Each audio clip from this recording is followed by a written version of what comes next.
Hey guys, tonight we dive into something quietly strange. You're lying in bed, the fan is humming, the lights are low, and you're about to discover that some of the most powerful humans in history were once bored kids just like you.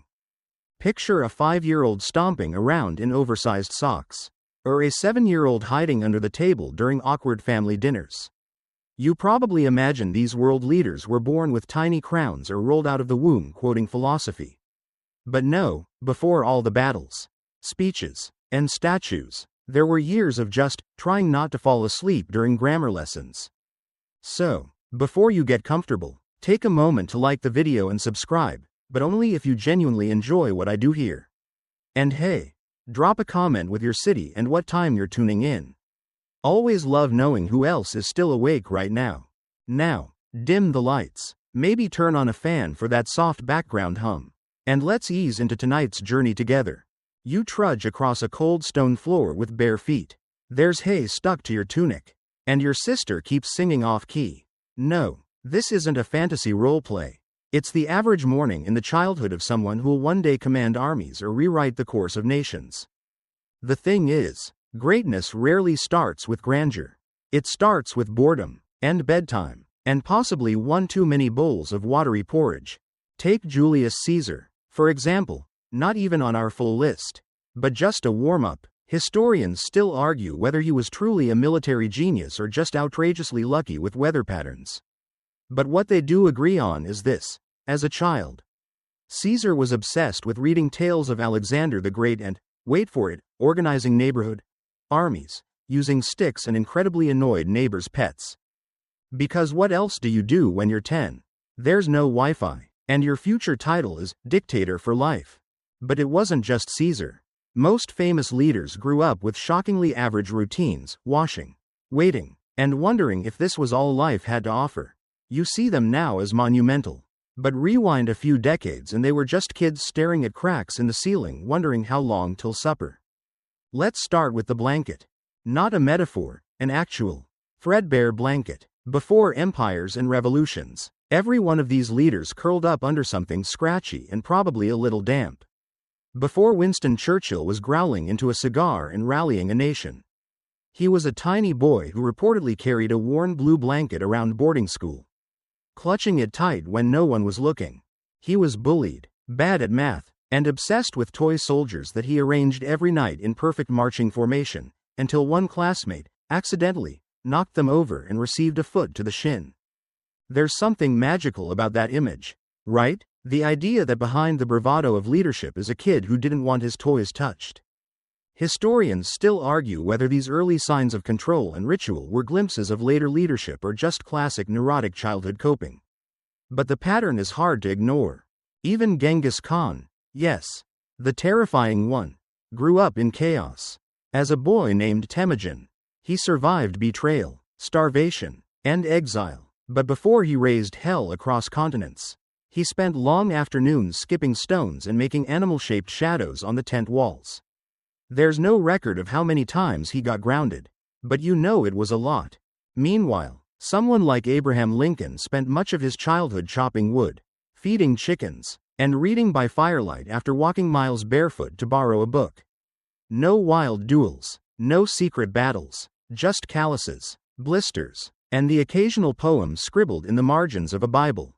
He was tall, awkward, and once tried to impress a neighbor girl by lifting a log over his head and then dropping it on his own foot. That's not a leader. That's just a boy trying to survive adolescence while avoiding tetanus. And yet, it's from this exact awkwardness that something bigger begins to grow. Slowly, quietly. Historians still argue whether early hardship directly shapes moral compass, or if it simply filters out the noise long enough for deep thinking to emerge. But most agree that the so-called boring years are the real furnace of leadership. Consider this. No one ever brags about their 6th grade diary. Yet buried in the juvenile scribbles, the stories of heartbreak over lost pencils or unfair punishments are the roots of conviction. Imagine little Catherine the Great, then just Sophie, a shy German girl, writing careful notes in French just to impress tutors who barely noticed her. No fanfare, no armies, just a child trying not to get yelled at for speaking too slowly. Or picture future emperors crying because the goat they named Freckles got taken for dinner. Yeah, real story. Not every warlord starts out fearless. But here's where the boring becomes beautiful. Because in the silence of these long, unimpressive childhoods, in the repetition, the chores, the subtle injustices, something starts to hum beneath the surface. A hunger, a question, a drive not to repeat what the grown-ups got wrong. That's what makes this boring truth so powerful. The realization that extraordinary leaders didn't escape childhood boredom, they marinated in it. And somehow, it made them patient, observant, stubborn enough to lead. So as you lie here tonight, maybe hearing a little creak in the ceiling, maybe wondering what you've done today that matters, remember this. They felt that too. Lincoln, Gandhi, Elizabeth, even the wild ones like Napoleon. Their greatness wasn't loud at first. It was curled up under a blanket, waiting for something more. You're staring at the wall of a one-room log cabin.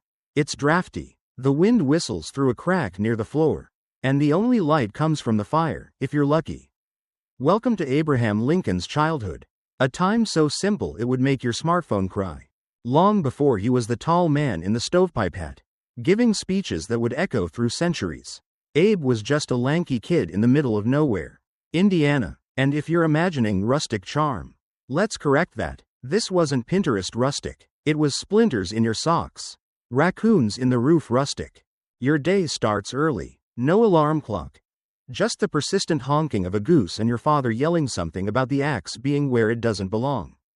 Again, Lincoln's family lived in a series of cabins, but the one in Little Pigeon Creek might have been the most memorable. Not for what it had, but for what it didn't. Floors that stayed dry, insulation, or anything remotely resembling entertainment. The fireplace doubled as stove and heater. The bed, some rope strung across a wooden frame, with a straw-stuffed mattress that poked in places you don't talk about. Historians still argue whether Abe actually walked miles through snow just to borrow books, or if that was exaggerated to make future politicians look lazier. But we do know he read constantly. Obsessively. Anything he could get his hands on. A Bible, a borrowed volume of Shakespeare, even a grammar book, which, let's be honest, is the 1800s version of reading cereal boxes out of desperation. And in between reading, chores. So many chores. Abe chopped wood, fed animals, hauled water, cleaned the yard. His hands were calloused before he hit puberty. And one of his earliest memories involved building a fence and smashing his thumb with a hammer so hard he saw stars. No emojis for that. Now, here's where it gets weirdly relatable. Lincoln didn't fit in. Not in school. Not in town. He was tall, gangly, and had a dry sense of humor that confused people. Sound familiar? That kid in class who makes clever jokes no one gets until lunch. That was Abe. He'd rather quote a line from a book than toss a rock across a pond. And sometimes, he did both. He loved to mimic preachers. Not to mock them, just for fun. At age 10, he stood on a stump and delivered sermons to a ring of amused farm kids, complete with dramatic pauses and made-up Bible verses. One kid said it was better than church. Another kid told his parents and got banned from hanging out with that Lincoln boy. Oops. Even then, Abe had what some adults called a melancholy streak. He'd go quiet for hours, thinking, watching, not depressed exactly, just deeper than the world expected from a kid his age. Historians still argue whether this introspective nature was a product of grief. He lost his mother at 9, or if it was always part of him. Either way, it stuck. He became the kind of person who remembered tiny details, like what someone wore the day they made a cruel remark, or how the trees looked before a storm. And those thoughts? He wrote them down, in the margins of books, on scraps of paper, on the back of a borrowed almanac. Most of it is lost to time, but a few pieces remain, fragments of ideas that don't look like much until you realize the kid scribbling them would one day rewrite American democracy. Now, this wouldn't be a Lincoln section without the axe. Yes, he chopped wood, a lot, but here's a fun fact you probably didn't expect. Young Abe was so strong by his mid-teens that he once held an axe straight out from his shoulder, one-handed, for a full minute. Try that next time you're feeling athletic. Just make sure no toes are in range. But he wasn't aggressive, quite the opposite. He avoided fights, hated cruelty, and once stopped a group of boys from torturing a turtle by picking it up and walking away. Silently, no lecture, just a quiet statement that he wasn't interested in watching suffering, even from reptiles. Abe didn't seek attention, he just noticed things. Observed the way people treated one another. Saw how power, even among kids, could be used kindly or harshly. He didn't always speak up, but he always remembered. There's a story about how he once borrowed a book from a neighbor and accidentally soaked it in rainwater. He was devastated, apologized profusely, then worked 3 full days for that neighbor to pay off the damage. That might not seem like much now, but in a time when people bartered chickens for debt, it was an epic level of childhood accountability. And let's not skip the humor. Abe was funny, not slapstick funny, more like, I just roasted you in 3 syllables and you didn't notice until bedtime, funny. Once, a local teacher scolded him for speaking too slowly. Abe paused and said, I am only trying to keep pace with your understanding. The class went silent. The teacher was not amused. But you are. Because that's the thing. We see Lincoln now as this marble monument. Forever solemn. But as a kid, he was awkward, sharp, gentle, and often bored. Historians still argue whether that boredom fueled his reflective nature, or if it was just a byproduct of rural life. But one thing's clear, without those long, uneventful days, without the silence and repetition, Lincoln may never have become the man who held a fractured country together with words. And tonight, as you lie still, maybe wondering if your own quiet life has a point, think about a barefoot boy in the woods, holding a wet book, dreaming of something better. He didn't rush, he didn't roar, he read, he listened, and eventually, he led. You're sitting at the back of a schoolroom where no one speaks like you. The air smells faintly of ink and crushed herbs. You're trying to keep your accent quiet, trying to remember how these mainland kids pronounce R. But they still laugh. Welcome to Napoleon Bonaparte's childhood, a slow, awkward spiral from island kid to military mastermind, one grammar lesson at a time. Before he marched armies across Europe or crowned himself emperor, because subtlety was never really his thing. Little Napoleon was just Napoleone, a small, wiry boy from Corsica with a chip on his shoulder the size of an actual cannonball. Historians still argue whether he genuinely hated France as a child or just hated being laughed at by rich kids in powdered wigs. Either way, he wasn't exactly popular. Picture it.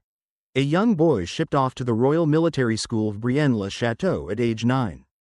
Alone, foreign, his Corsican accent was thick, his coat was thin, his classmates, sons of aristocrats, mocked him relentlessly. For his manners, his speech, even the way he folded his bread. And he never forgot it. You're not surprised, right? It's always the kid in the corner, quiet, calculating, watching everyone, who ends up reorganizing Europe. But back then, Napoleon was mostly just trying not to cry. Instead, he read, obsessively, history, math, philosophy. His favorite hero? Alexander the Great, classic. He even started keeping a secret journal where he rated military generals on a scale of useless to worthy of emulation. Harsh? Yes. Nerdy? Extremely. There's a fun detail here. His school nickname was the Little Corporal. Not because he was brave, but because he was short and super into marching drills. Like, weirdly into them. He even corrected instructors when they gave sloppy commands. Because of course he did. Let's talk about the height thing. You've heard he was short. Like, comically short. But guess what? He was actually average height for his time, around 5 feet 6 inches to 5 feet 7. The myth of his tiny stature? Blame the British. Historians still argue whether it was a genuine mismeasurement or top-tier propaganda. Either way, the image stuck. Back in school, Napoleon kept to himself, not because he was shy, because he didn't see the point. He saw everyone around him playing social games he thought were stupid. He once told a teacher, I may not be liked, but I will be remembered. 9 years old, already dramatic. One quirky tidbit? He was fascinated by snow. On cold days, while others huddled indoors, Napoleon would stomp around the schoolyard mapping out imaginary fortresses in the snow and plotting attack strategies with sticks and stones. If you think about it, it was probably the only place he had full control. He didn't have many friends, but he had an older brother, Joseph. And he wrote home constantly. Letters filled with homesickness, frustration, and a deep longing for recognition.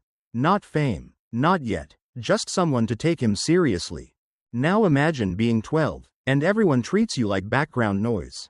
You don't have the right name, the right clothes, the right voice, but inside, you're already rewriting maps in your head. Napoleon's teacher once said he was intense, irritable, and not a team player. Which, if you fast forward 20 years, is basically a Yelp review of every empire he ever invaded. But he wasn't all storms and fire. He had soft spots. He loved animals, especially dogs. His favorite childhood companion was a mutt named Fortuné, who once bit Josephine's ankles and lived to tell the tale. The dog, not Josephine. And he wrote poetry, bad poetry, angsty, awkward, love-struck poetry about loneliness and longing. Imagine the future emperor of France writing, "O solitude, thou art my only friend." Historians cringe, but you kind of love it. One teacher tried to crush this sensitive side, insisting Napoleon focus only on military studies. Big mistake, because while math and history thrilled him, it was the emotional weight behind stories, the rise and fall of human ambition, that truly fascinated him. He once wrote that, "A general who does not understand human emotion is only a butcher with a map." Deep for a teenager. And still, he remained an outsider, in every room, until he wasn't. It wasn't one moment that changed everything.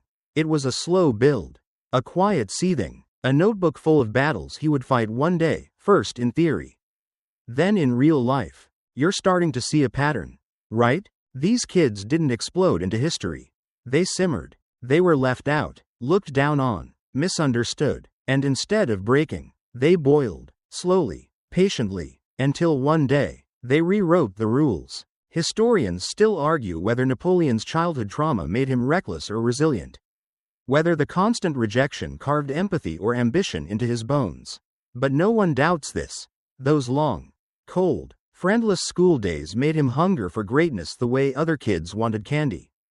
And tonight, as you lie here listening, maybe nursing a bruise from your own version of being overlooked, remember Napoleon out there in the snow, alone, angry, scribbling strategy into the ice. He didn't win childhood, but he remembered every slight. And later, he returned with maps. You're wearing a stiff collar that scratches your neck. The dormitory smells like ink, mildew, and boiled cabbage. Outside, the rain taps gently against a cracked windowpane. You're 12, cold, and a long way from home. And the only thing you really want, besides a decent meal, is a letter. This is Winston Churchill's childhood. Less, born for greatness. More, quiet boy with a stammer and a stack of unanswered letters. Long before he was grumbling famous quotes into microphones and puffing on cigars like they were oxygen. Winston was just a slightly round, slightly odd boy at Harrow School in England. And boy, did he hate it there. Historians still argue whether Churchill's boarding school years were character building or borderline traumatic. He himself described them as not among the happier periods of my life. Which, for someone who lived through 2 world wars, is saying something. Churchill's parents were complicated. His father, Lord Randolph, was cold, ambitious, and politically preoccupied. His mother, Jenny, was an American socialite who bounced between high society events and occasional glances toward her son's existence. You write her, constantly. Winston sent hundreds of letters to his mother during those years, heartfelt, yearning, sometimes painfully polite pleas for attention. Please come visit. It would make me so happy. Most went unanswered. When she did reply, it was often brief, occasionally affectionate, and always distant. It stung. You can feel it, can't you? The kind of emotional absence that echoes louder than silence. But Winston didn't sulk. Well, he did, but he also adapted. You see, Churchill wasn't exactly a model student. He was bad at Latin, messy at math, and had a stutter that made oral recitations a battlefield. One teacher said he spoke like a kettle trying to boil over. Ouch. He excelled, oddly enough, at history and, wait for it, English composition. His essays, even as a child, were bombastic, full of dramatic flair and big-picture thinking. One surviving school assignment described Napoleon as a great man whose ambition made him dance upon the bones of nations. Not bad for 12. But that's not the quirky part. You know what Winston really loved? Toy soldiers. Thousands of them. He staged elaborate battles on his bedroom floor, complete with narration, strategy, and post-battle analysis. He once stayed up past midnight crafting a 48-page report on a fictional war between two imaginary kingdoms. He even gave press conferences. To no one. It sounds silly, but here's the twist. Those private wars, those imaginary conflicts, taught him discipline, sequencing, even logistics. Not exactly a boring childhood, just one no one else really noticed. Until they did. There's an oft-forgotten anecdote about how Winston nearly burned down his boarding school room by trying to dry his wet socks on a gas lamp. Did he get in trouble? Absolutely. Did he write a 5-paragraph defense of why the school's heating system was to blame? Also yes. You have to admire the nerve. Historians still argue whether Churchill's early eccentricities were signs of genius or just the symptoms of parental neglect. But they agree that his childhood bred two things in abundance: independence and stubbornness. His father thought he'd amount to nothing. Literally. At one point, Lord Randolph told a family friend, "Winston will never rise above mediocrity." Well, guess that aged well. Young Winston took that slight and folded it quietly into his spine. He never got over it. And in some ways, he never stopped arguing with a ghost. Let's talk about that stammer. Churchill worked tirelessly to overcome it. He practiced speeches alone in front of a mirror, repeated difficult words under his breath while walking, used pauses, those dramatic silences he became famous for, as a tool, not a crutch. He even rehearsed insults, just in case. One teacher remembered him pausing mid-sentence during a debate and saying, "Give me a moment. This thought is stubborn." The room laughed. Winston grinned, and then absolutely demolished the opposing argument. Classic. Still, the boy was lonely. He read voraciously, everything from military history to adventure novels. He idolized Lord Nelson and dreamed of naval battles. He kept a notebook of quotes he liked. Some were inspirational, others oddly grim. At age 13, he copied, "Success is not final. Failure is not fatal. It is the courage to continue that counts." Yeah, that quote didn't originate with him, but he sure made it famous. Churchill's childhood also had some soft spots. He adored animals, especially dogs and horses. He once snuck food from his own plate to feed a sick pony. Got caught, didn't care, and he had a fondness for naps. Like, serious, championship-level napping. Even as a child, he'd curl up after lunch and fall asleep mid-sentence. Later in life, he swore by daily naps and even held cabinet meetings in bed. Maybe it started here. The more you look at him, the clearer it gets. This wasn't a charismatic prodigy. This was a lonely, clever, slightly strange kid who figured out how to carry pain without showing it. He learned how to perform, how to pretend confidence until it was real. And he never stopped writing. Not just speeches or letters, but entire books. By the time he was in his 20s, he'd already published more words than most people read in a year. All from a boy who once cried when he got left behind on Christmas. So tonight, while your thoughts swirl and the day starts to blur at the edges, remember Winston sitting alone in that dormitory, clutching a letter that never came. He wasn't special, not yet. He just refused to stay quiet. You're crouched behind a low table, sticky fingers clutching something you weren't supposed to take. It's sweet, crinkly, and smells like cardamom. You've just stolen a piece of candy. And now you're overcome with shame. Welcome to the unexpectedly dramatic childhood of Mohandas Karamchand Gandhi, before the Mahatma. Before the marches, before the hunger strikes, there was just a little boy who couldn't stop thinking about doing the right thing, even when it involved sweets. Born in Porbandar, India, in 1869, Gandhi's early life was far less holy than the sepia-toned documentaries suggest. He was quiet, yes, and curious, but mostly, he was anxious, obsessed with rules, and deeply afraid of punishment. As a child, you follow your mother's rules like scripture. No meat, no lies, no touching certain things on certain days. Even your shadow, she says, could carry spiritual consequence, so you tread carefully, literally. But one day, you're tempted, someone offers you candy, And you say yes. Then you lie about it. And it burns. Not just your stomach, but your sense of self. Gandhi wasn't raised in a palace. His family was respected. Yes, his father was a chief minister, but they were not fabulously wealthy or outrageously powerful. The home was modest, the food simple, the rhythm of life built around rituals, routines, and a heavy sense of cultural duty. Historians still argue whether Gandhi's early obsession with purity was purely spiritual or a form of early anxiety disorder. Either way, it shaped him. Even as a child, he was consumed with the idea of truth, but not in a boring, preachy way, in a what happens when I don't do the right thing way. Which, frankly, feels all too familiar. Let's rewind to the candy incident. After stealing it, young Gandhi is so racked with guilt that he doesn't eat dinner. Then he avoids eye contact. Then, brace yourself, he writes a full confession letter to his father. Not spoken, written, in his awkward child handwriting. He details the lie and says he's ready for whatever punishment is deserved. He hands the note to his father, trembling. And what does his father do? He cries. Not yells, not scolds, just silently weeps. And that moment, it stays with you forever. Because sometimes the weight of love, when paired with truth, is heavier than any punishment. From that day on, Gandhi becomes a bit intense about honesty. He keeps a diary. He tracks his mistakes. He even creates little checklists of moral behavior. You know how kids today try to collect Pokemon cards? Gandhi was collecting integrity points. And he took it just as seriously. But don't get the wrong idea, he wasn't perfect. Far from it. Gandhi was afraid of the dark, of snakes, of ghosts, of being alone. He was painfully shy, so shy that he often avoided eye contact with shopkeepers. He once told a cousin that he would rather fail an exam than speak out loud in class.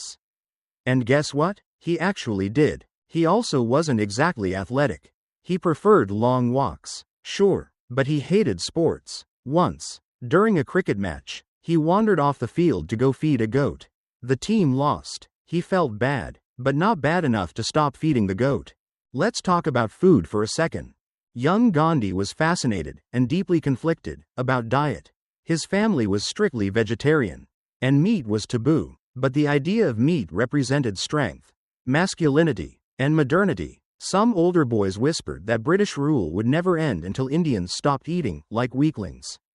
So Gandhi, age 15, tries meat, secretly. He chews slowly. It tastes okay, not amazing, not awful. But that night, he can't sleep. He dreams of animals being slaughtered. He imagines his parents crying. He throws up, and then, he writes another confession letter. You're sensing a theme here. Historians still argue whether this hypersensitivity made Gandhi more empathetic or simply more rigid. But in either case, it laid the groundwork for a life driven by inner discipline. And sometimes, that discipline got weird. At age 12, Gandhi began experimenting with celibacy of thought, which is a fancy way of saying he tried to stop thinking impure thoughts. Which is a lot to ask from a 12-year-old. He developed little mental techniques, reciting verses, counting steps, holding his breath, all to distract himself from, well, being human. Was it extreme? Yes. Did it stick? Also yes. Let's balance it out with something lighter. One of Gandhi's favorite activities as a boy? Walking in silence with his grandfather at dusk. They wouldn't speak. They'd just walk, barefoot, through the village, the sky turning tangerine, the scent of spices drifting from cooking fires. It was their version of bonding. No expectations, just presence. And if you close your eyes right now, you can imagine it. The dust on your feet, the soft clang of temple bells in the distance, the simplicity of just being, without needing to say anything at all. There's a fringe story about how Gandhi once tried to make his own sandals out of bark and failed miserably. His friends teased him. He didn't mind. He kept trying. Eventually, he made a pair that held together for 3 whole weeks. Victory. It's these little glimpses, the candy, the cricket, the confession letters, that build the strange, beautiful portrait of a boy who would grow into a man known not for violence or charisma, but for consistency. And tonight, as you lie still, perhaps battling your own mistakes or wondering if you've done enough today, think of Gandhi sitting cross-legged with a pen, writing yet another truth onto yet another scrap of paper. He wasn't trying to impress anyone. He was just trying to be better. You're sitting at a long stone table with gold-rimmed cups, silver plates, and exactly the number of guests required to make family dinner feel like a political trap. Every bite you take, every glance you give, could be read as a statement. And your siblings? They might be planning your downfall before dessert. This is childhood in the royal house of Ptolemy. And you? You're Cleopatra. Well, not yet. The world doesn't know your name. For now, you're just one of many children in a dynasty where sibling rivalry often ends in exile, or worse. Before she charmed Julius Caesar or outwitted Roman generals, Cleopatra VII was a girl navigating one of the most toxic family environments in history. Forget high school drama. Imagine your brother becoming your co-ruler and then trying to kill you before puberty ends. Historians still argue whether Cleopatra's brilliance was nurtured from birth or sharpened in survival.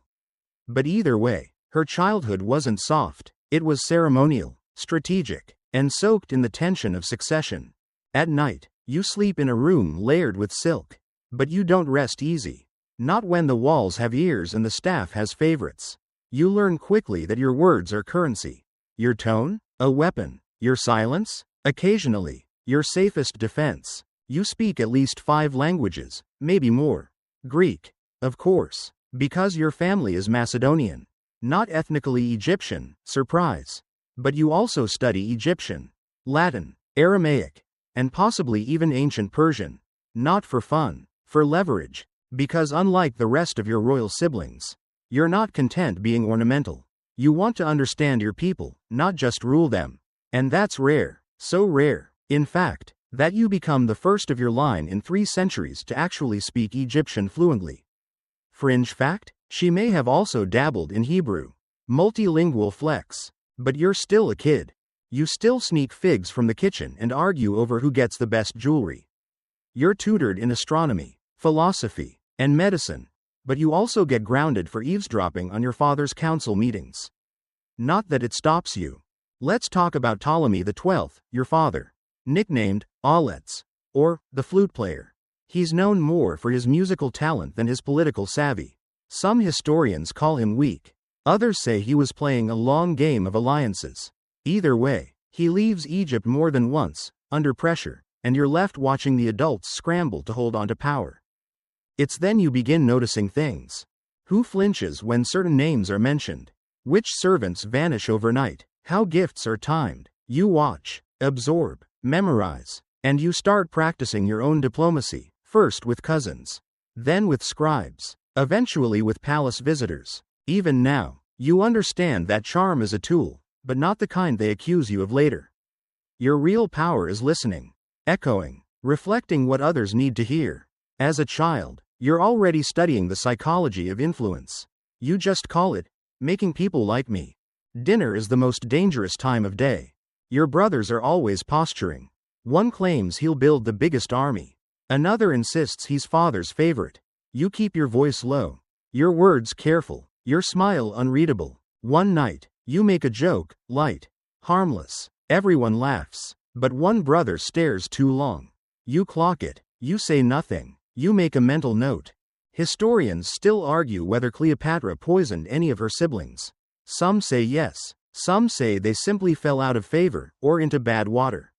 But growing up in a palace like this, with betrayal as casual as gossip, makes you understand early. Survival is elegance under pressure. And yet, there's warmth, too. You love books. Alexandria's library is your playground. You beg to sit in on lectures. You get in trouble for sneaking scrolls out of restricted areas. One tutor jokes that your curiosity will either get you crowned, or cursed. You smile, maybe both. You say, you admire Egyptian myths. You trace the stories of Isis and Osiris with your fingers. Not just for religion, but for strategy. You're already envisioning how to embody Isis. Should you ever rule, not just a queen, but a living goddess. And as the years pass, your grace becomes weaponized. Your voice, trained in oratory. Your posture, studied. One historian claimed you could melt stone with a glance. Though that may be poetic exaggeration, or wishful thinking. Your siblings do not trust you. Which is smart of them. Because you do plan to rule. Not out of greed, but out of necessity. You see too clearly the cracks in this family. The way your brothers mimic strength but shiver at real pressure. So you wait, you smile, you study, you perfect. There's a story, probably half true, that when you were 9, you caught a snake in the garden and held it by the tail just long enough to scare your brother into tears. Your mother scolded you, your tutor scolded you, but your father? He laughed. This one, he said, knows how to dance with danger. You remember that, and maybe one day, you'll wear it like a crown. So as you lie here tonight, listening to the hush between breaths, remember Cleopatra, not yet queen, not yet legend, just a girl at a dangerous dinner table, learning when to speak, and when to let silence do the work. You're standing stiffly in front of a mirror, adjusting a jacket that doesn't quite fit. The sleeves itch, your mouth feels strange. You're 8 years old, and someone just told you to smile with your wooden teeth. This is the version of George Washington you think you know. But here's the boring truth. Before the statues, the generals' stars, and the dollar bills, Washington was just a reserved, observant boy, watching the grown-ups very, very carefully. He wasn't born into legendary greatness. He was born into moderate wealth on a Virginia plantation, surrounded by tobacco fields, half-siblings, and a lot of quiet expectations. And no, for the record, he didn't actually have wooden teeth. That's one of history's more charming lies. His dentures were made from a mix of ivory, metal, and, disturbingly, animal and human teeth, which is somehow worse. But we're getting ahead of ourselves. Let's rewind. Your father dies when you're 11. Everything shifts. You lose more than a parent. You lose your access to privilege. Your older half-brothers inherit most of the estate. You get land, some connections, and a strange feeling of being left behind. This is the first time you realize that people respect wealth more than effort. It won't be the last. You're shy. You speak softly. You love order. You spend hours copying behavior guides into your notebook, literally transcribing rules like, do not pick your teeth with your fork, and speak not evil of the absent. Historians still argue whether Washington's later dignity came from his innate sense of nobility, or a lifelong overcompensation for being the underdog early on. At age 16, you leave home to become a surveyor. Not a warrior, not a scholar, a surveyor, which means days walking through mosquito-infested forests, measuring land no one will thank you for mapping. But you love it, because it gives you time. Time to think, time to prove you're useful, and, let's be honest, time to look heroic in your own imagination. You carry a journal, you sketch rivers, trees, elevation, and every night, you write a short report and try to make it sound way more exciting than it was. Like, spotted bear tracks near North Bend. Proceeded with caution, which basically means, saw something in the mud, panicked, kept walking. You're meticulous, you're proud, and for the first time, you feel valuable. Still, you're not charismatic like your older brothers. You're not formally educated in Europe. You write letters that feel stiff. You dance, but rarely. You laugh, but softly. You're not the life of the party. You're the one making sure the door closes properly and the candles don't drip on the floor. But let's not mistake reserved for boring. You're watching everything. You learn early that power isn't always loud, it's often quiet, composed, and slightly intimidating. You start practicing that. You mirror your elders. You stand straighter. You talk less. And when you do speak, you choose every word like it's being carved in stone. You get your first real taste of status when you join the Virginia militia. You're barely 20, wearing a uniform that feels too big, leading men who don't always take you seriously. But you act the part. You ride confidently. You give orders. You carry yourself like someone with a destiny, even if you're not totally sure what it is yet. Quirky fact: young George was obsessed with personal appearance. He was extremely particular about clothes, posture, and even handwriting. He once rewrote an entire 14-page letter because his ink had blotted in the margin. That's not vanity, that's branding. And then there's the teeth. No, not wood, but terrible nonetheless. Washington began losing his teeth in his 20s. By the time he became president, he had only one of his real teeth left. Dentures of the day were painful, clunky, and made speaking difficult. You try giving speeches with a set of metal-tied molars in your mouth. Not easy. But even before that, as a child, George was already hyper-aware of appearances. He rarely smiled in portraits. He rarely made jokes in public. Not because he didn't feel emotion, but because he believed self-control was the highest form of strength. Historians still argue whether his emotional reserve was nature or nurture. Some suggest he suppressed his feelings out of discipline. Others think it was fear, of rejection, of failure, of not living up to the name he was trying to build. But one thing's for sure, George Washington's boyhood was defined by quiet ambition. He didn't shout. He didn't boast. He just kept showing up, early, prepared, serious. And if you're wondering where the fun is in all this, here's something odd. Washington loved animals. He raised hound dogs with names like Sweet Lips and Drunkard. He once spent 3 weeks building a pigeon coop.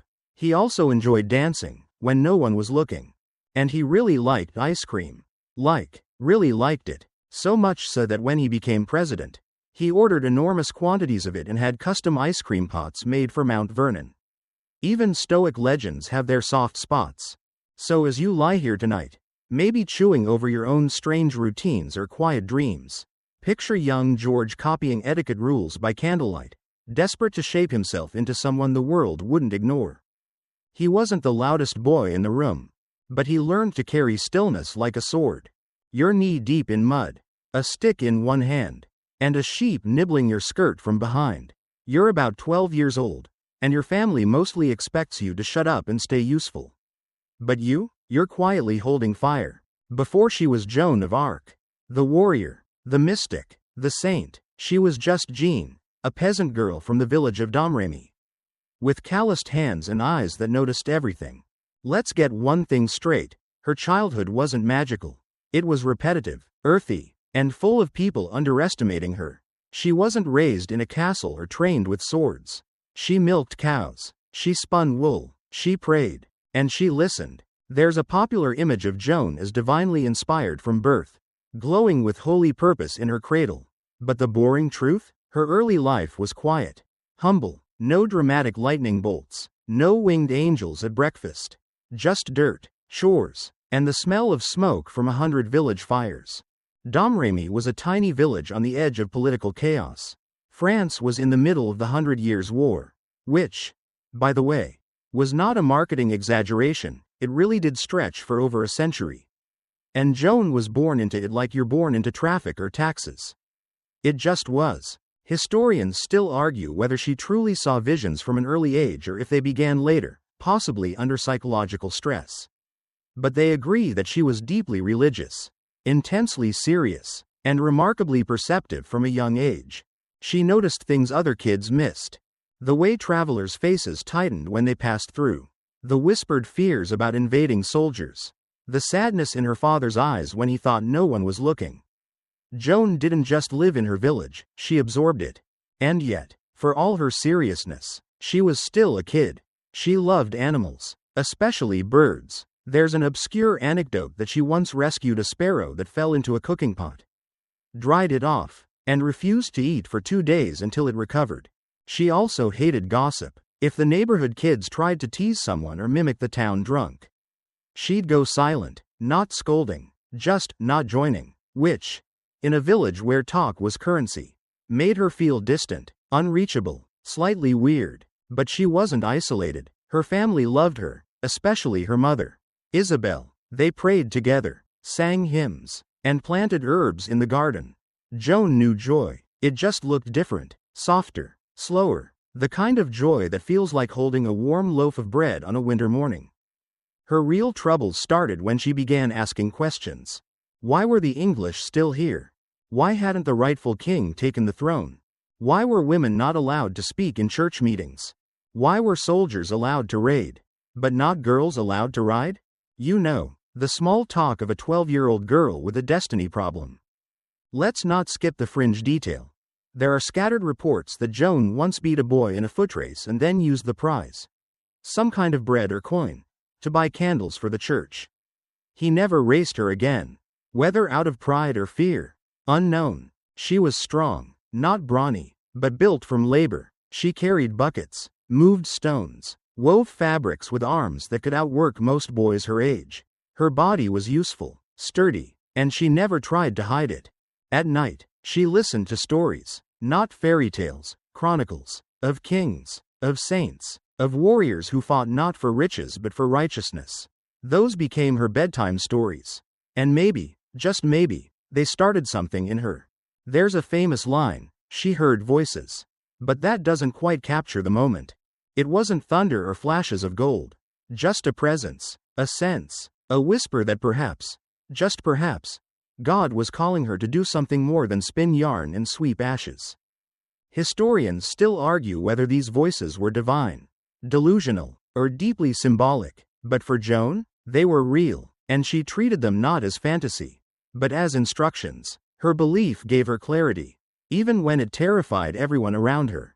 When she was 13, she began sharing her visions, first quietly, to a priest, then more boldly, to local leaders, and the response was confusion, laughter, fear, but she didn't back down.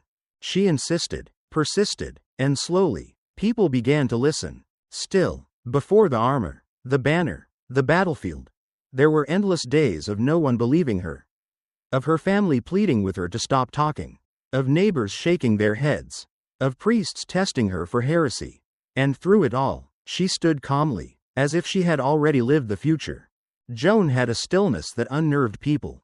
She didn't scream, she didn't demand, she just said what she believed, over and over, until the world finally bent around it. Fringe fact? She cut her hair short before anyone told her to. Not for fashion, but for function. Because if she was going to ride with soldiers, she didn't want to waste time explaining herself. She wasn't trying to look like a man. She was trying to stop being underestimated. So tonight, while you lie still, maybe clutching a pillow, maybe trying to quiet your own inner noise, remember the girl with muddy boots and stubborn faith. The one who fed birds, fixed fences, and quietly believed she was meant to lift a kingdom. She didn't wait for approval. She just listened to something bigger than fear. And then, she walked toward it. You're sitting at a wooden table in Vienna, watching snow fall outside the window while your sketchbook lies open in front of you. You're 17, poor, and anxious. You've just been rejected, again. Your dream? To become an artist. The reality? They say you're not good enough. Before the mustache, the dictatorship, the devastation, Adolf Hitler was a teenager with a box of pencils and a fragile ego. Yes, that Adolf. And no, this isn't sympathy, it's perspective. Because before he became the darkest chapter in modern history, he was a boy haunted not by ideology, but by failure. Born in Braunau am Inn, Austria, Adolf's childhood was complicated from the start. His father, Alois, was strict, controlling, a customs official who barked orders and expected instant obedience. Young Adolf hated it. His mother, Clara, was soft, doting, his emotional shelter. When she was near, he was calm. When she wasn't, he seethed. Historians still argue whether his father's abuse forged a need for dominance, or whether it simply crushed any sense of self-worth early on. Either way, it brewed something dark. As a child, you daydream constantly, not of war, but of cities, of grand buildings, of skylines and statues and murals that stretch into the clouds. You copy postcards, paint with watercolors. You imagine yourself as Vienna's next great architectural artist. You're not particularly athletic. You hate school. You fail math, repeatedly. Your teachers describe you as moody, disinterested, and often, lost in his own world. But in art class, you focus. You lean in. You care. Your mother, bless her heart, supports the dream. When you tell her you want to apply to the Academy of Fine Arts in Vienna, she encourages it, helps gather your best sketches, sends you off with hope.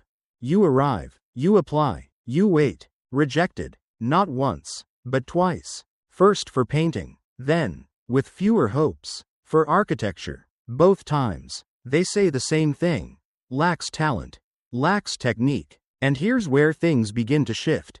Instead of trying again, you spiral. You wander Vienna's streets for hours, sometimes days. You sleep in shelters, spend your money on cheap food and secondhand books. You're technically homeless. You're cold. You're angry. But you're also still sketching. Not buildings anymore, people. Angry faces, heroic poses, mythological symbols. You begin filling notebooks with imagined leaders, battles, empires. You draw uniforms, medals, banners waving in winds that don't exist. You read constantly history, philosophy, nationalist literature, fringe writers and conspiracy theorists. Anything that justifies your growing bitterness. The world, you start to believe, is broken, and someone like you could fix it. There's a fringe anecdote from a friend at a flophouse. One night, you stayed up ranting about how Germany had forgotten its soul, and how one day, a man would rise to restore it. That man, you whispered, should be someone who had suffered. Someone like you. You were 18. Let's rewind, though, because before all of that, before Vienna hardened your heart, you were just a boy playing soldier with your little brother Edmund. You made forts out of chairs and blankets. You whittled swords from sticks. You sang songs too loud and got in trouble for marching around the kitchen. When Edmund died at age 6, something snapped. You were 10, and you stopped singing. Historians still argue whether this loss marked the start of Adolf's emotional withdrawal. He became more withdrawn, less playful, and more fascinated by stories of destiny, sacrifice, and strength. You start seeing the world in extremes, strong versus weak, order versus chaos, chosen versus forgotten. One quirky habit? You mimicked opera singers. Not well, but with gusto. Vienna's theaters became your refuge, especially Wagner. His epic music, with all its grandeur and mythology, didn't just entertain you, it consumed you. You saw yourself in those tragic heroes. You began to believe that maybe your suffering wasn't random, but part of some greater design. And here's where the danger begins. Because while some children respond to rejection with humility, or reinvention, you respond with rage, silent, brooding rage that never explodes, but simmers. You blame the schools, the elites, the critics who couldn't see your genius. And as your life slips further from stability, you start searching for someone to blame. Eventually, you find them, and the boy who wanted to design cathedrals becomes the man who tears countries apart. Historians still argue how much of this transformation was inevitable, and how much was shaped by the cold streets of Vienna. The rejection slips, the lost mother, the failure no one softened. But they agree on one thing. Hitler's childhood was not monstrous. It was ordinary, painfully so. And maybe that's the scariest part. He wasn't born evil. He was born uncertain, fragile, craving affirmation and unable to process failure.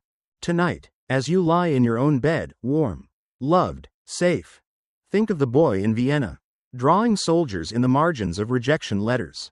Not to excuse him, not to pity him, but to remember that small wounds, left untreated, can grow sharp edges. Even the most devastating stories begin with boring days, with silent disappointments, with quiet kids walking alone in the snow. You're curled up on a wide windowsill in a New York brownstone, barely breathing as you watch ants crawl across the floorboard. You're 7 years old, your chest is tight again, and the doctor says you shouldn't be alive. But you are, and you're fascinated by the ants.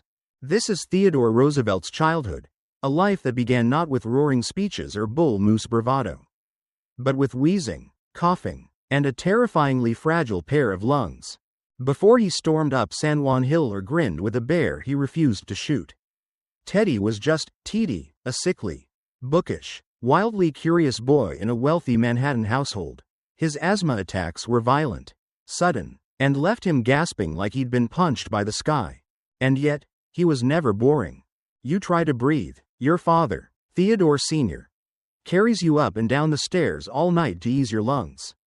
He's a big man, bold, booming voice, full of life. You adore him. You want to be just like him. But your body won't cooperate. Historians still argue whether Teddy's larger-than-life adulthood was a reaction to the physical weakness of his youth. One thing's for sure, he hated being sick. Not just because of the pain, but because it made him feel small. So he declares war, not on germs, exactly, but on frailty.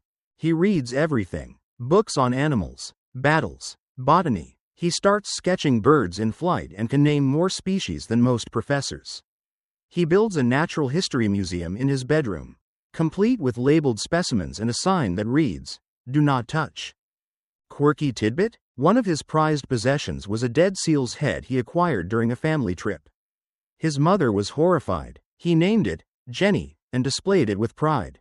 But books aren't enough. He wants strength, real strength. So one day, still small and gasping, he looks up at his father and says, "I'll make my body, not hope for it, not wish, make, like a blueprint." And he does. You begin lifting weights. You run, even when you wheeze. You box, even when you bruise. Every day, you push harder, not to impress, to escape, to build a version of yourself who never has to feel helpless again. You also have a thing for animals. And not just the pretty ones. Mice, snakes, beetles. You love them all. You dissect them, sketch them, build little habitats on the windowsill. Your siblings scream. You lecture them about mammalian jaw structures. Your mind is a jungle. You spend hours writing about imaginary adventures in the woods. Your notebooks are packed with stories of young explorers battling wild beasts. Always emerging victorious. The hero is always short, glasses wearing, and unexpectedly brilliant. Sound familiar? But you're still lonely. You're too smart, too odd, too intense for most kids your age. You say things like, "I find the behavior of squirrels exemplary," and no one knows how to respond. You try to tone it down. It doesn't work, so you stop trying. Then tragedy strikes. Your father dies suddenly when you're 19. It crushes you. This man who carried you upstairs, who cheered you through every coughing fit, is just gone. You retreat, mourn. For days, you write nothing, speak little. But then, because grief and ambition often hold hands, you start over. Harder this time. You become obsessed with action. Not just physical, but moral. You say things like, "Get action. Do things." You live like you're burning daylight. Every hour must matter. And that intensity? It never leaves. As a child, you once tried to defend a turtle from a bigger boy. Got punched. Didn't care. As an adult, you'll do the same thing, just with legislation and international policy. Historians still argue whether Roosevelt's fearless persona was authentic or carefully crafted. Was he always brave, or did he fake it until even fear gave up on him? Either way, you believe in movement, in doing, in throwing yourself fully into whatever cause or critter crosses your path. Let's not forget the safari sheets. As a kid, when confined to bed, you created a wilderness using blankets, books, and whatever furniture you could rearrange without getting scolded. You'd name the zones, draw maps, keep animal logs. If the window creaked, that was wind. If your brother's snoring echoed, it was a lion's growl. You didn't just escape, you recreated the world. And as you grow, that imagination scales up into public policy. National parks, speeches so fiery they made grown men sit straighter. But before all that, there was just a kid in thick glasses, shaking from asthma, watching ants. Theodore Roosevelt's story didn't begin with charging horses or loud politics. It started with silence, with struggle, with a stubborn refusal to let the body dictate the soul. So tonight, while you rest, maybe feeling your own limitations, maybe wondering if you're strong enough, think of T.D. wheezing on the floor, sketching beetles with shaky hands. He wasn't born bold. He built it, one breath at a time. You're pacing the edges of a grand hall, your shoes pinching slightly, your stomach tied in knots. You're 15, and everyone here knows you're not supposed to be important. You're just Sophie, the quiet German girl sent to Russia to charm a court that doesn't quite want you. Before she became Catherine the Great, one of the most powerful monarchs in European history, she was simply a clever teenager trying not to sweat through her corset. Born in 1729 in Stettin, Prussia, now Stettin, Poland, Sophie von Anhalt-Zerbst wasn't supposed to be royalty. Her family was noble but minor, with barely enough status to stay in certain drawing rooms. But her mother? Oh, her mother had dreams. Big ones, marriage-level ones. So from the time you're old enough to sit still through dinner, you're trained to be pleasant. Not dazzling, not loud, just agreeable. You learn which fork to use, which curtsy won't make your knees crack, how to laugh at things you don't find funny. Historians still argue whether Sophie was ambitious from the start or simply molded by her mother's ambition. But even at 12, you begin keeping a journal, not for gossip, But for strategy, you watch people's movements, track moods, take note of what gets rewarded, and what doesn't, and then, one day, you're chosen. Russia wants a bride for the future emperor. Peter III, he's awkward, a bit strange, some say simple, but no matter, this is your chance. Your mother is thrilled, you nod politely, but inside, you're calculating. You arrive in Russia in winter. The cold slaps you awake. The palace dazzles you. The politics confuse you. Everything smells like fur and damp stone. You don't understand the language yet. But you will. You're renamed Catherine. You convert to Orthodoxy. You learn Russian faster than anyone expects. Because that's what you do. You adapt. Quietly. Completely. Peter, your fiancé, is underwhelming. He plays with toy soldiers, mocks servants, and sulks in corners. You try to be kind, patient, hopeful, but privately, you start making plans. You start writing more, long entries, full of observation and suppressed frustration. You notice how power moves in whispers here, how people act one way in the morning, and another after dinner, how proximity to the Empress Elizabeth matters more than blood or merit. You learn how to fade into the background, only to reappear at just the right moment with the perfect comment. The perfect question. The perfect deference. It's a performance, but one you're mastering. Quirky detail? You become obsessed with Russian literature, especially historical tales, not the romances, the tragedies, the ones where clever women outwit dangerous men. You read them like playbooks, annotate them, quote them in conversation. You also develop a love for philosophy. Voltaire, Montesquieu, Diderot, while Peter plays with puppets. You're scribbling notes about Enlightenment theory and statecraft. You're dreaming of a smarter Russia, one not ruled by tantrums but by ideas. And still, you're a teenager, walking on eggshells. One night, you catch a cold, a bad one. They say you might die. Your mother panics. The court whispers. You lie in bed, cheeks flushed, and make a promise to yourself. If I survive, I'll never be powerless again.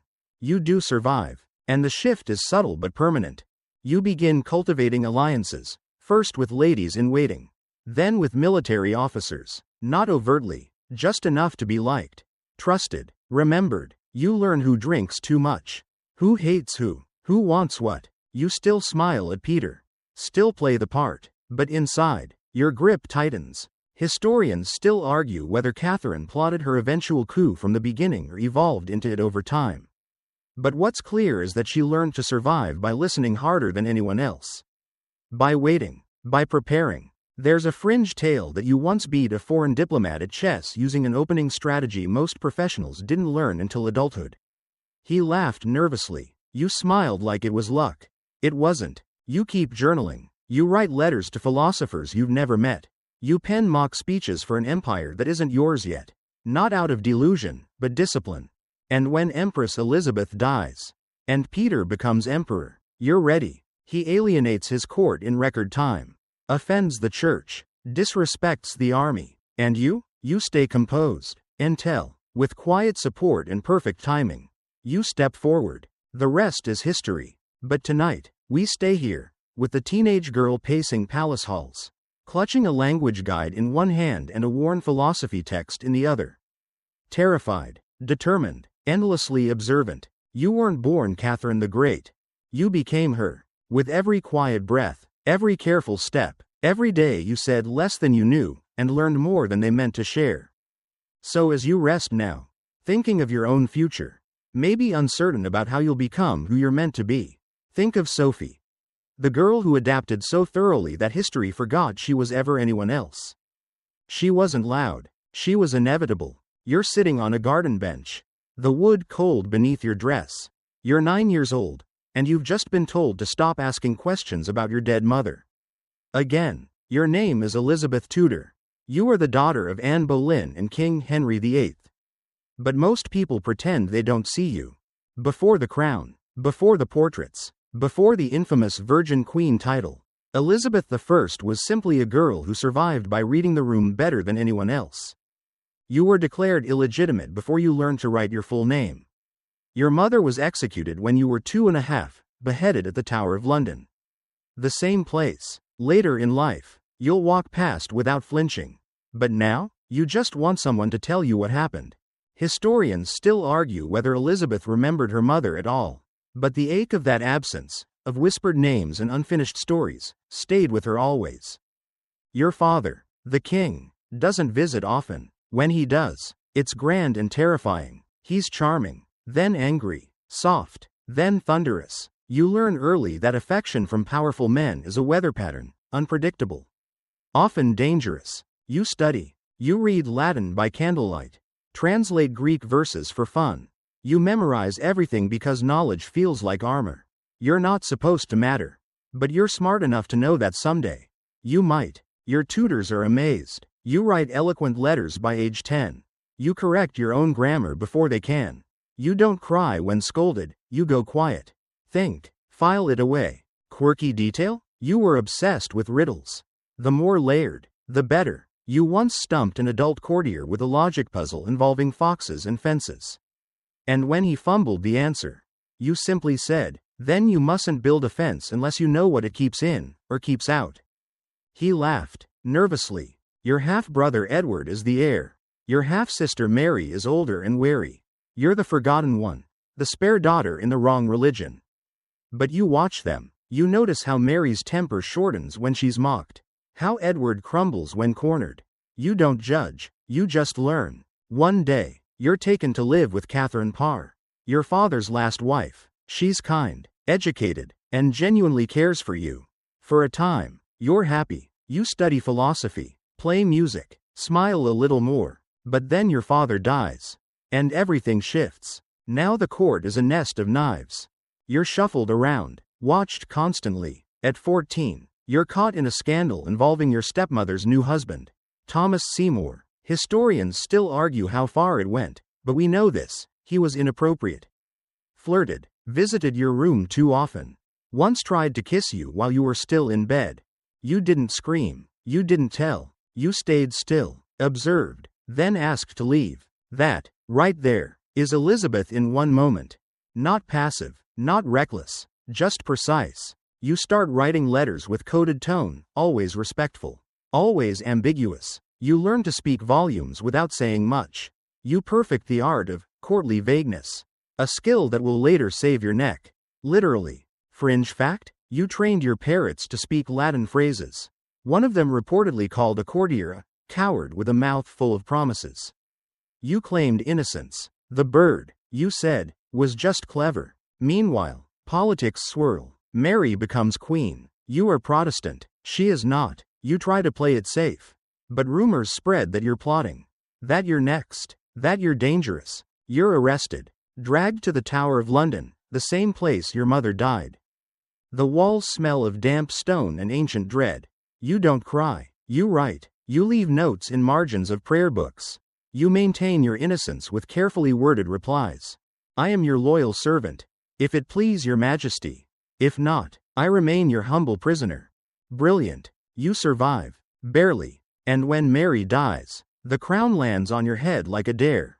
No husband, no heirs, just you. But this isn't a story about the queen.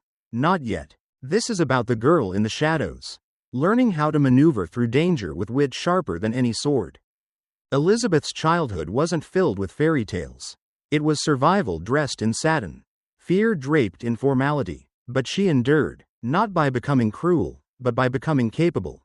Tonight, as you settle in, maybe reflecting on what you've had to adapt to, what quiet things you've survived, think of the red-haired girl at court, reciting Latin riddles while courtiers wonder if she's a threat.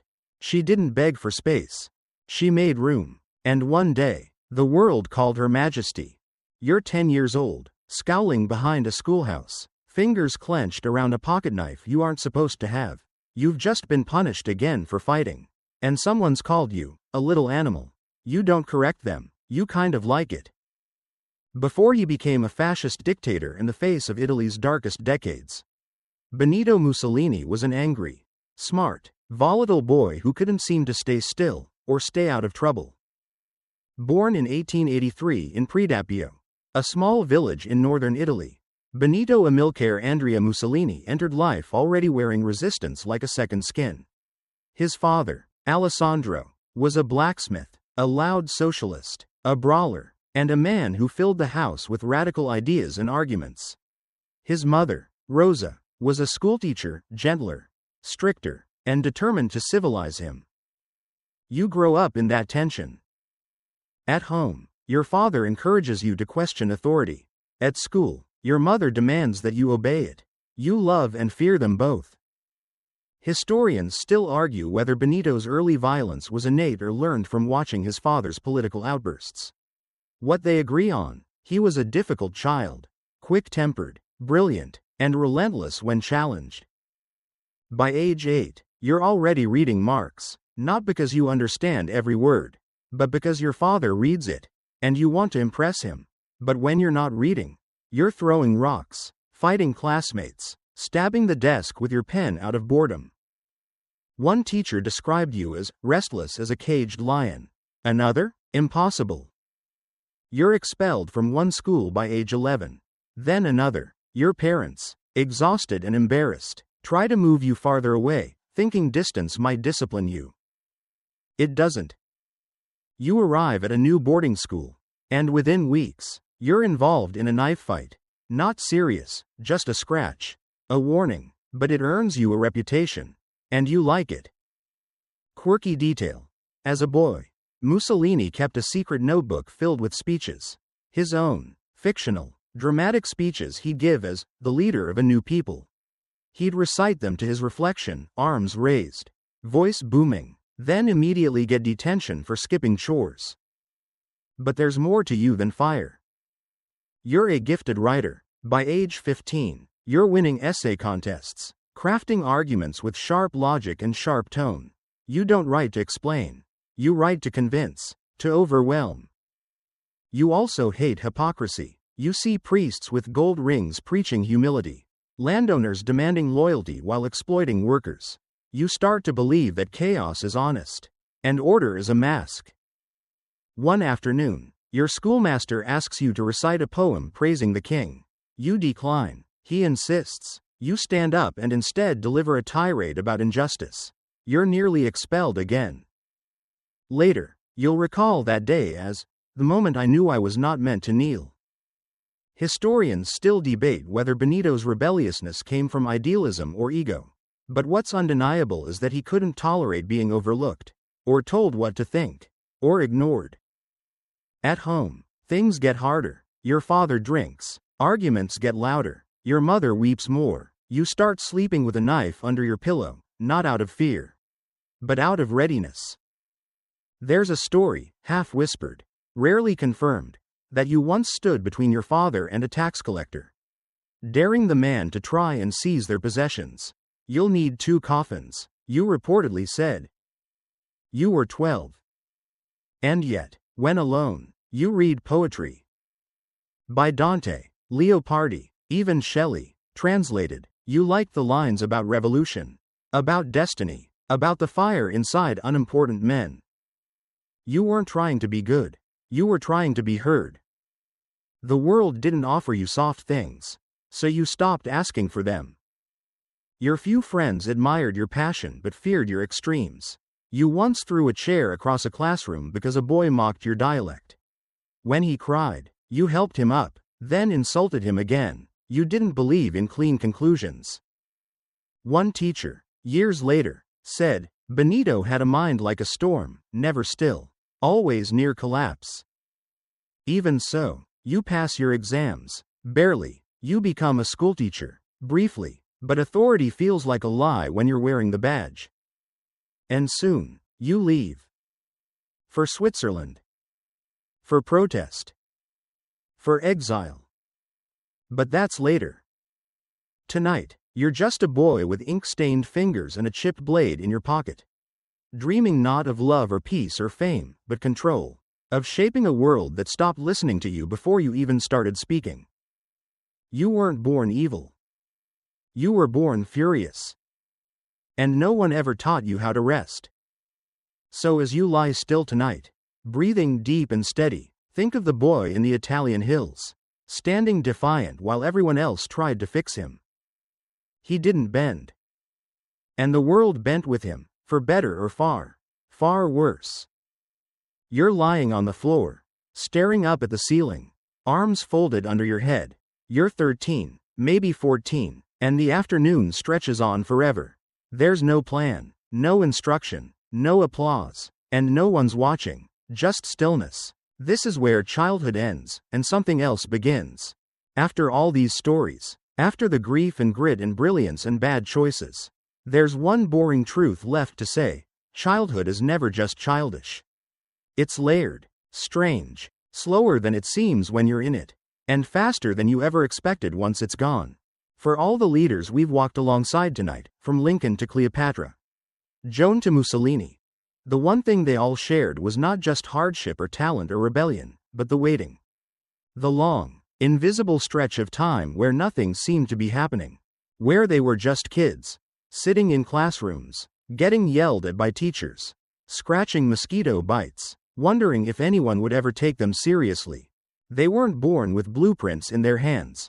They didn't glow under moonlight or have royal auras at age 8. Some of them were awkward. Some were angry. Some were alone. All of them, at some point, were bored. And it's in that boredom, quiet, itchy, unglamorous, that seeds took root. Because boredom isn't a failure. It's space. Space to imagine, to rebel, to rethink. Napoleon's snow forts, Teddy's ant safaris, Elizabeth's silent logic games, Gandhi's guilt-drenched candy, Joan's stillness with the sheep. All moments you could have missed. They could have missed if they'd been too distracted or too polished to feel the dull ache of being overlooked. Historians still argue whether greatness is made or born. But what's clearer now is that it's always earned.